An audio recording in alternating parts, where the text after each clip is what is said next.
bind the spirit off of you that wants to play with stuff that will kill you. I want to come against the spirit of some of our priests in the house of the Lord, some of our pastors and bishops and leaders that proclaim and profess his name that are experimenting with kids.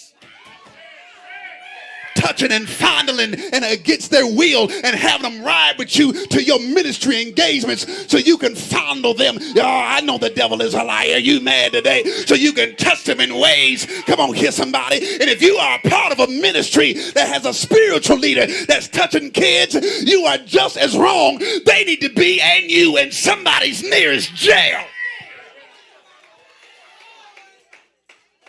All this foolish stuff in the church. Touching folk on your way to preach the gospel.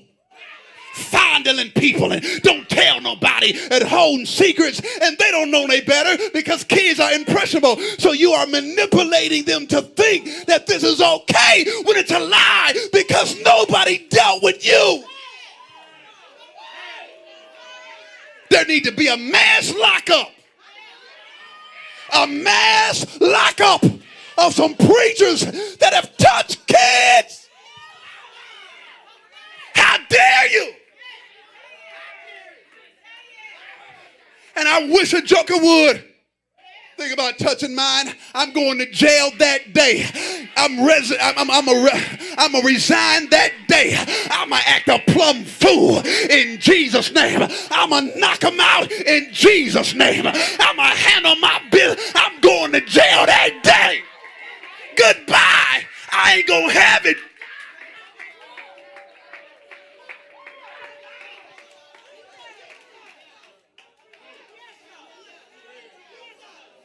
You can't be in leadership sleeping with people, especially kids.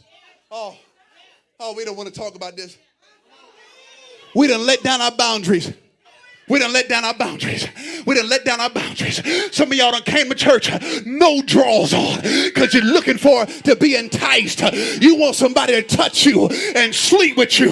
And so you put yourself in position for somebody to look at your little nasty butt. That's a spirit. You can't get past the Dwight. You know why? Because I got the Holy Ghost. I see that devil, and let me come against some of these spirits in this church that think you're going to be sleeping around and touching people and getting in and out of beds, sleeping with the ushers and sleeping with the musicians and sleeping with the praise team and sleeping with the media. Get your house together. This is the house of the Lord. Somebody shout order in the court.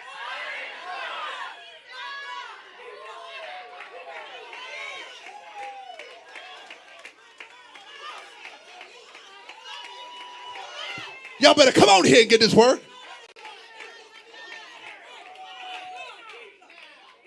We got some of these spiritual leaders that are pastors that are manipulating members and congregants into thinking that if you leave my church, your life is going to be doom and gloom. If that be true, then you're God. Come on here, somebody. And we've created these own kingdoms to try to get people we lead to think that if somebody leaves our ministry, their life is going down the drain. What about just my season is over? What about I ain't got time for this foolishness?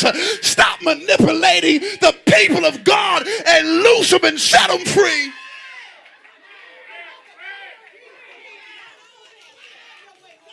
Woo! I got to do it. I got to do it. Let me give you 4. Stay up. Stop supporting sin. Stop it.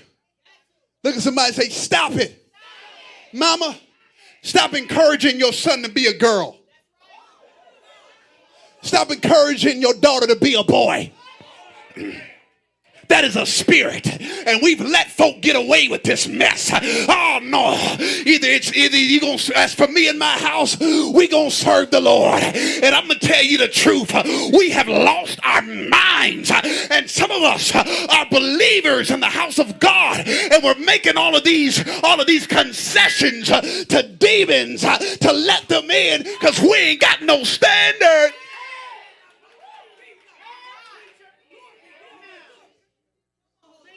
Oh no. Oh no. I know. I mean, come on, somebody. We got to stop supporting sin. And I need some Instagram and some Facebook and some TikTok and some YouTube police. Because some of y'all that are part of Generation Hope, you be on social media just liking nasty stuff. Liking nasty pages and folk that ain't got no clothes on and nasty music and nasty behavior. And your profile name is prophetess and pastor and come on here somebody, an evangelist. And what you think it look like when evangelist so-and-so likes a nasty page? What you think it look like? The world is laughing at the church here. You like a nasty stuff and you supposed to be a vessel of honor in the house of God. You gotta have enough sense to know that that's not exemplary of my life, and if I do this I might ruin my witness.